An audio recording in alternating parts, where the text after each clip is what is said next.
আগেই বলেছি, যদি ফেলতে চাও আলো তাহলে ভয়কে পিছনে ফেলো। আগের ভিডিওতে বলেছি কিভাবে আমরা চাপাবো ফার্স্ট রুম, তার উপর আলো না পড়া মিষ্টি অন্ধকার অর্থাৎ ছায়া। সেটার জন্য ইউজ করছি ইয়েলো কালার বানছাই না, কিছু সারফেস চেঞ্জের সময় রম্বার।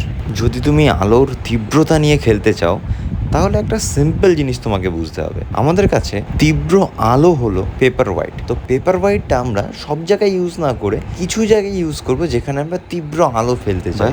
এবার দেখো তুমিও শিখে গেছো তীব্র ঝিলমিল করা রোদের আলো আর বিকালের মিষ্টি আলোর মধ্যে পার্থক্য। যে কোনো কালারের একঘেয়েমি কাটা তার মধ্যে করতে হবে একটু হিউকে চেঞ্জ। অর্থাৎ যদি রম কালারের প্রলেপ থাকে তার মধ্যে সামান্য কুল কালার, এবং যদি কুল কালারের প্রলেপ থাকে তার মধ্যে সামান্য একটু উষ্ণ তীব্র কালার।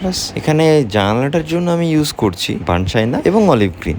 আর তারপর এদের মাঝখানে যে সাদাটা আমি রেখেছিলাম সেটাকে আমি কভার করছি রম্বার দিয়ে। আর বানসাইনাটাকে ব্যালেন্স করার জন্য নিচের পজিশনেও আমি কিছু ডার্কনেস এরিয়া অর্থাৎ ভেতরে ঢুকে যাওয়ার একটু এফেক্ট আনার জন্য কিছু জায়গায় বানসাইনার ইয়েলো কালার আমি ইউজ করবো একটু স্প্রে, কিছু সফট মিষ্টি ছায়া ফেলার জন্য। তবে হ্যাঁ, যতই ছায়াটা ছাই কালারের হোক না কেন, রংটা কিন্তু একটু হতে হবে নীলাভ, কারণ নীল রংটা খুব প্রিয় না।